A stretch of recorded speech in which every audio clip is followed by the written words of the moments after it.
আসসালামু আলাইকুম ওয়া রাহমাতুল্লাহি ওয়া বারাকাতুহু। রমাদানের গুরুত্ব এবং ফজিলত সম্পর্কে আজকে আমরা জানবো ইনশাআল্লাহুল আজিজ। কারণ যখন কোনো কাজের ফলাফল ফজিলত সম্পর্কে জানা হয় তখন সেই কাজটি করতে আমাদের জন্য সহজ হয়। তো রমাদানের ফজিলতের মধ্যে অন্যতম একটি ফজিলত হচ্ছে আল্লাহ তাআলা প্রত্যেকটি কাজের সওয়াব দিয়ে থাকেন, প্রত্যেকটি নেক আমলের সওয়াব দিয়ে থাকেন ৭০ থেকে ৭০০ গুণ পর্যন্ত।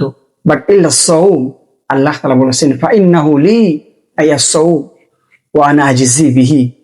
পবিত্র রমাদানের রোজা এটা একমাত্র বান্দা আমার জন্য রাখি এবং আমি আল্লাহ নিজে এই রোজার প্রতিদান দিব।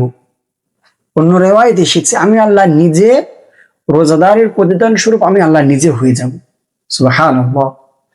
আল্লাহ তাআলা যেমন বড়, তার দেওয়াটা অবশ্যই তেমন বড় হবে। রোজাদারের জন্য আল্লাহ তাআলা কি যে প্রস্তুত করে রেখেছেন, কি যে দান করবেন, এটা আল্লাহ তাআলা ছাড়া কোনো ব্যক্তি বলতে পারে না। দ্বিতীয় নাম্বার ফজিলত হচ্ছে হাদিসের মধ্যে এসেছে ইন্না ফিল জান্নাতি বাবান ইউকালু লাহু রায়্যান। জান্নাতের মধ্যে একটি দরজা রয়েছে যেটির নাম হচ্ছে রায়্যান। এই রায়্যান নামক দরজা দিয়ে একমাত্র রোজাদার ব্যক্তিগণই প্রবেশ করতে পারবে, অন্য কোনো ব্যক্তি এই দরজা দিয়ে প্রবেশ করতে পারবে না। এটা হচ্ছে রোজাদারের জন্য বিশেষ একটি ফজিলত, বিশেষ একটি ফ্যাসিলিটি। ৩ নাম্বার ফজিলত হচ্ছে যখন রমাদান মাস আগত হয়ে যায়, ইযা জাআ রমাদান ফুতিহাত আবওয়াবুল জান্নাহ ওয়া গুল্লিকাত আবওয়াবুন নার ওয়া সুফিদাতিশ শায়াতিন। নবীজি সাল্লাল্লাহু আলাইহি ওয়াসাল্লাম বলেছে, যখন পবিত্র রমাদান মাস এসে যায় তখন আল্লাহ তাআলা জান্নাতের সকল দরজাগুলো খুলে দেন এবং জাহান্নামের দরজাগুলোকে বন্ধ করে দেন আর শয়তানকে বেঁধে ফেলেন। রমাদান মাসে ইবাদত করা আমাদের জন্য কারণ সহজ হয়ে যায়। যখন রমাদান মাস আসে তখন আল্লাহ তাআলা জান্নাতের সকল দরজাকে খুলে দেন এবং জাহান্নামের প্রত্যেকটি দরজাকে বন্ধ করে দেন। এই জন্য কবরবাসী রমাদান আসার অপেক্ষায় অপেক্ষমান থাকে কখন রমাদান আসবে, কবে থেকে শুরু হবে রমাদানের মতো এই বরকতময় মাস। কারণ রমাদান মাস আসলেই কবরের আযাবকে মাফ করে দেওয়া হয়। ৪ নাম্বার ফজিলত হচ্ছে হযরত আবু উমামা রাদিয়াল্লাহু তাআলা আনহু নবীজি সাল্লাল্লাহু আলাইহি ওয়াসাল্লামকে এসে বললেন, ইয়া রাসূলুল্লাহ, আমাকে এমন একটি আমলের কথা বলে দিন যে আমল আমাকে জাহান্নাম থেকে বাঁচিয়ে জান্নাত পর্যন্ত পৌঁছে দিবে।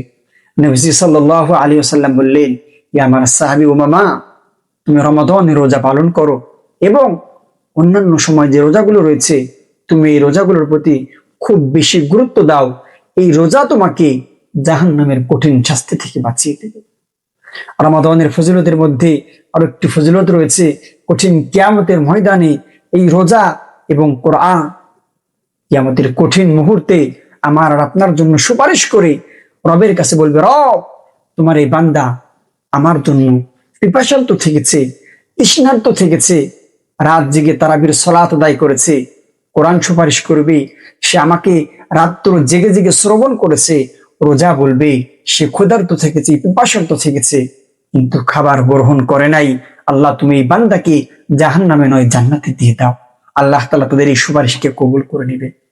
নবীজি সাল্লাল্লাহু আলাইহি ওয়াসাল্লাম বলেছেন, মান সামা রমাদান ঈমানান ওয়া ইহতিসাব গুফিরা লাহু মা তাকদ্দামা মিন যানবি।